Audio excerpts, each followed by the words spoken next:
Hello, Yu-Gi-Oh players, and welcome to Yu-Gi-Oh! In Business Casual. I'm your host, the RJB0. What's up, you guys? It's Averylr32 here with the RJB0, bringing you guys a special banlist video discussion.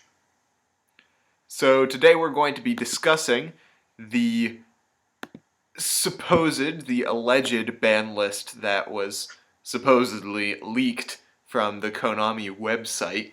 The story being that somebody saw them put it up, and they took pictures and then downloaded it, and then Konami took it down, which I think is extremely sketchy, especially considering how easily Yu-Gi-Oh memes proved you could Photoshop these things. Oh, yeah. One of the main things that really makes the list just completely out there is the fact that they added in a special rule with this ban list. They gave us the list, then at the end they give a special rule saying you can only use 6 cards with the name Dragon Ruler in its card's name, which does kill the Dragon Ruler deck indeed. But at the same time, it's just so, just out there because Konami has never done something this extreme before. Yeah, don't get me wrong, I would love it if that were the case, because that is the perfect way to deal with Dragon Rulers, because it kills the mono Dragon deck while still allowing them to do what they do best, which is supporting elemental archetypes. However, I think it just doesn't seem like the kind of thing that would happen, simply because Konami's never taken the opportunity to do something like this in the past. There have always been situations that would warrant doing a rule like that, but they've never done it. They've always either chosen to change the rulings, change the erratas, or hit a card on the ban list. Or like they did back when the Exceeds first came out and they hit the Sangan gameplay mechanic. That wasn't the same thing either, because the fact is that the Exceeds themselves are gameplay mechanic cards. The Exceeds materials are part of the gameplay mechanic to play the Exceeds monsters, Mm-hmm. and they didn't. That wasn't even a change at the beginning of a new format. They changed that in the middle of the format when Exceeds first started coming out, and we've seen this in the past too. When Gore's The Misery of Darkness first came out, they had an emergency list on that where they put it to 1, I believe, or they emergency banned it. Don't quote me on that, but I know that there was something that happened with Gore's. But then they did have the emergency ban on Dimension Fusion, which happened right after the list came out. But they've never done something where they've added in some sort of new special rule to this game. The rules in card games in general. You can take a card game like blackjack, poker. You could even take a board game like Monopoly. The rules are specifically said so on the paper, whereas it's just weird for Konami to want to basically put a new rule into the game that says you can only use this kind of card a maximum number of, in this case, Dragon Rulers. You can only use a certain number of Dragon Rulers in a deck. Mm-hmm. Well, to be fair, there has been the rumor going around about a change in format in Yu-Gi-Oh, but I find it I find it difficult to believe that this is the change in format that they were talking about, the new big rules that's going to go into the rule book. I find it hard to believe that this kind of rule would be the thing that they were talking about. Or that the other thing about this new rule is that it sets a very strange precedent for the game. I'm not sure how I feel about it. And that precedent is that if this rule is true, if this list is true, then that means that Konami now has the power to specifically target decks and make special rules for that deck. And Which I'm isn't not fair to sure. other players either. Yeah, and I'm not sure how I feel about that. While on the one hand, it would mean that they could take down certain decks without ruining other decks, or ruining other decks that use the same kinds of cards, like it Right, would yeah, do with dragons, that help Dragoonity and 3-axis and things like that. exactly. Um, but at the same time, it would then give them the power to specifically hate on certain decks instead of simply making the game state better by removing problem cards. Exactly. The Dragon Rulers are meant for running them in other generic decks, like in 3-axis. there's 2 blasters using that. There you go. That's what they wanted it to be used for. But no, it got completely rewired into this whole shebang of what we have now called Dragon Ruler Degenerate format please delete.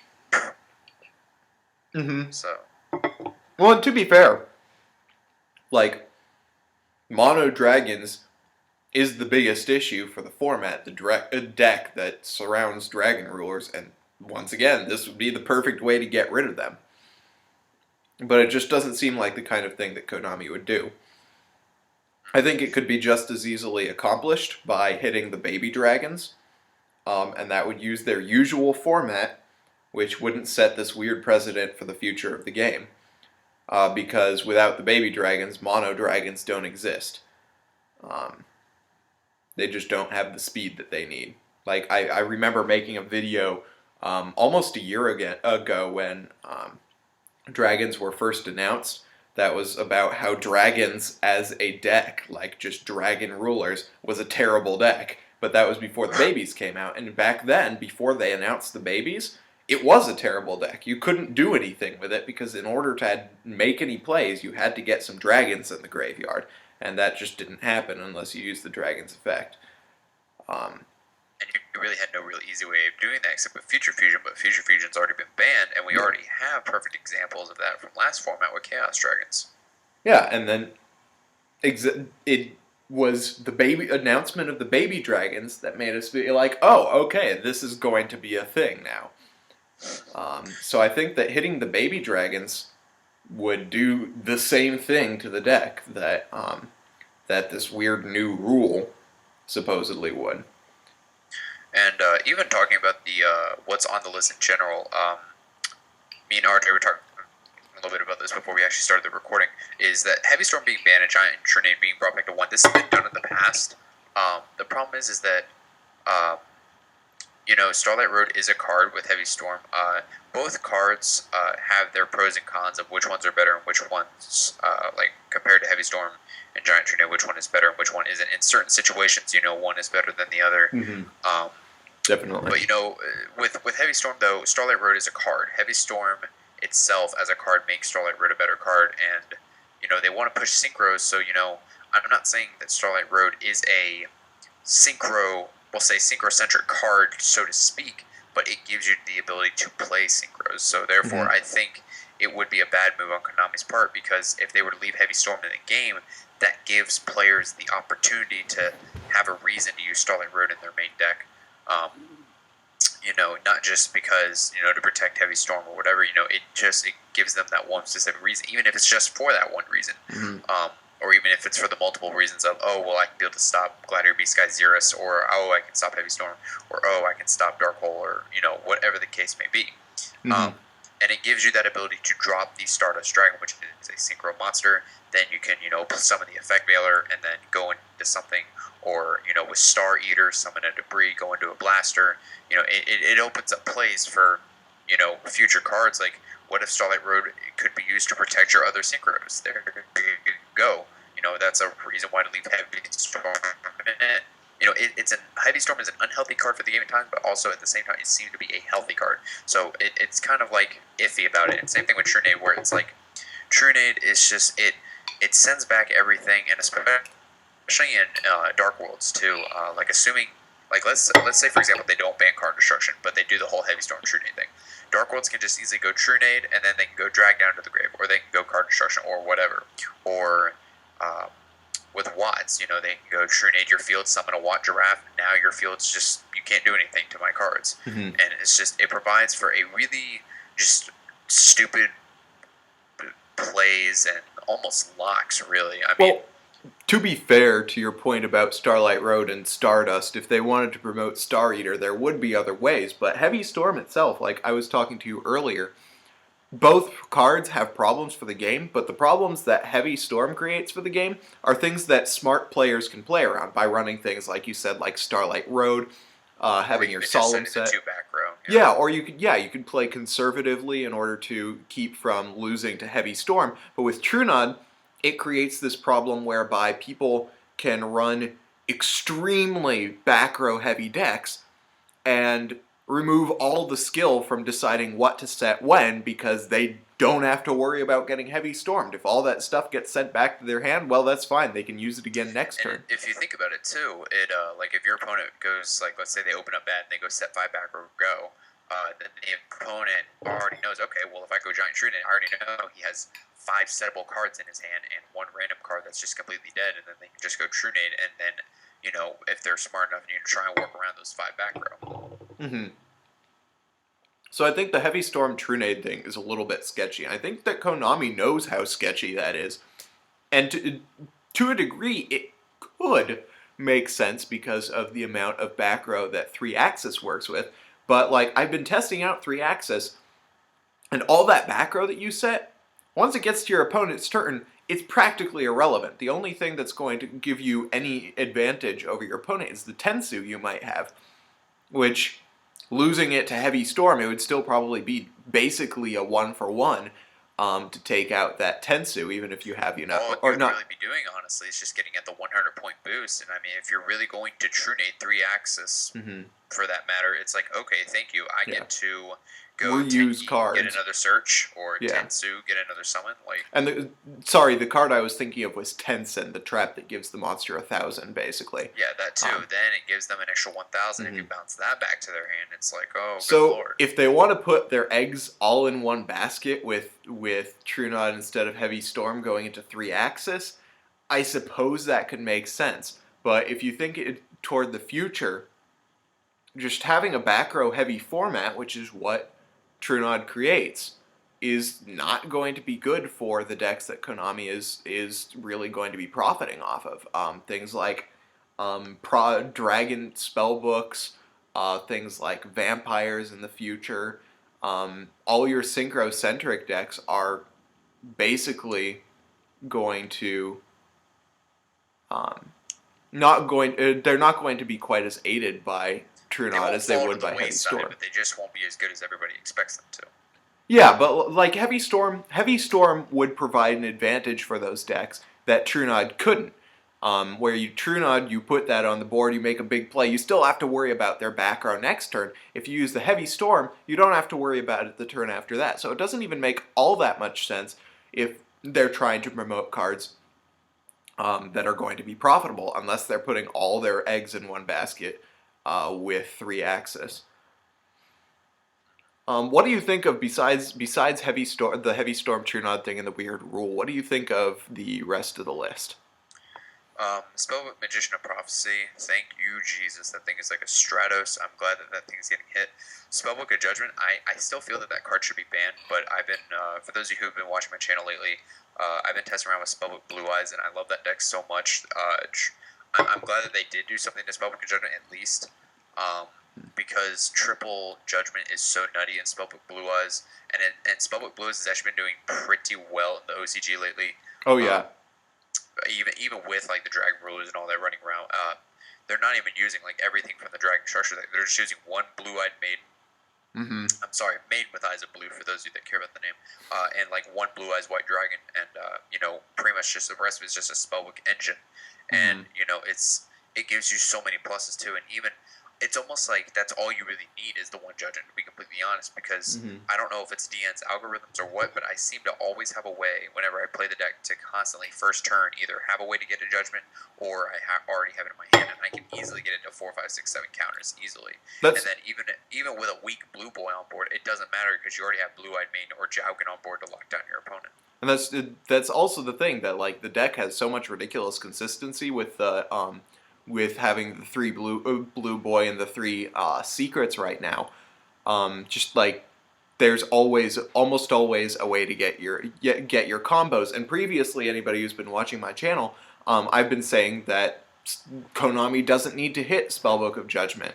As long as they hit the searchers like Secret and Blue Boy, then Judgment, it will be irrelevant. But after watching Worlds, the stream on Worlds, really the only thing that kept Prophecy as a threat against Dragon Rulers was Spellbook of Judgment. So that could be legit. I may have underestimated Konami's hate for Spellbook of Judgment, even though they haven't hit a secret from 3 to 1 one set after it came out since Judgment Dragon got hit. So that would kind of throw me for a loop if they limited Spellbook of Judgment. But I suppose having watched the World stream, that wouldn't surprise me as much. I thought the Deep Sea Diva was a great choice for hitting mermails, personally. I thought it was too. Like, I thought it was a great choice, and at the same time, I thought it was a choice like, okay, that's fine. If people ever decide to go back to the Diva build, then they're going to kind of get screwed over in that aspect. But it's like, it just makes me wonder, like, why would they hit that when they're trying to push synchros, number one. Mm-hmm. Number two, the Undyne Mermail build is better against the Evil Swarm matchup because Evil Swarms beat the Diva version easily because of the simple fact that it has the ability to synchro, and pretty much anything that can synchro, especially in Mermail, Evil Swarms can just kill as soon as they crap out that Ophion. But it's just like, well, and it's like kind of iffy on it. To be fair, the title mermails have been beating out Evil Swarm pretty consistently in the OCG. True. I don't know if you saw the analysis I did on my ban list video, where I basically went down and I showed how many wins each deck got. Evil Swarms lost out to mermails. Oh, yeah, that's right. I saw that part. Yeah. Yeah, so I think that Evil Swarms aren't even that much of a worry. I think for the game state, Deep Sea Diva getting hit makes a lot of sense if we were talking about making a balanced game state, because it's probably one of the more powerful things. I mean, besides Dragoons, that's the card that adds the most consistency to the deck. But for profit's sake, I think that Deep Sea Diva makes 0 sense to hit, because two of the most profitable cards at the moment right now are Armades, the Keeper of Boundaries, and Star Eater. Two things that are easily made with Deep Sea Diva, because for Armades, you just have to go Deep Sea Diva into Marksman, and you've got an Armades, or you can go Deep Sea Diva into a Marksman, and then summon a Megalo or a Teus from your hand, go for Star Eater, and now you can Star Eater your opponent and then hit them with the Marksman, get the Dragoons from the deck, and basically have game at that point. Just profit-wise, it doesn't make a whole lot of sense to hit Deep Sea Diva. On a side note, I think it's kind of funny that they're hitting a card all the way back from Raging Battle. Well, they've done things like that before, and the fact that the fact that they didn't hit Super Rejuvenation is amazing to me. I was kind of glad that they didn't do that because of the simple fact, the Blue Eyes structure deck, because there are some builds that do use Super Rejuvenation for that fact. And I think they kind of just decided to leave it alone because I think that they just thought it'd be overkill. Because once people read the special rule, they were just like, well, where's the funeral for Dragon Rulers? It's like, just because there's no way that the deck will be able to compete anymore.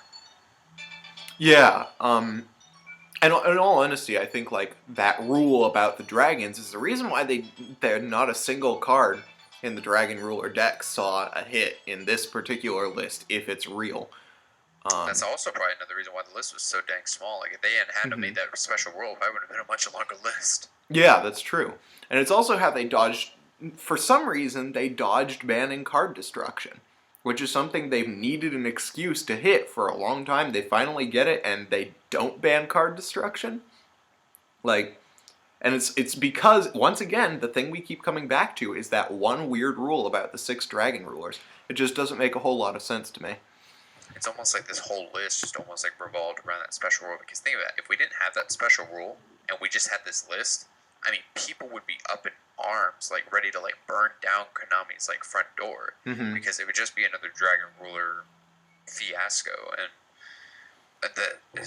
oh god, I'm gonna have nightmares about it if I continue tonight. But no, it's just.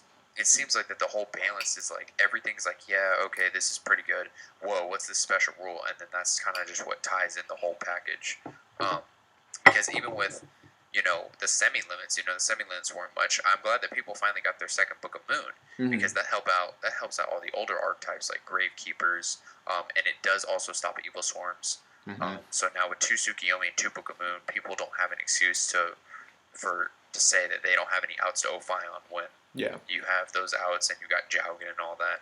And with double Mizuki, they're trying to push vampires. And I've heard mixed things about vampires. I've heard from people that they're really bad.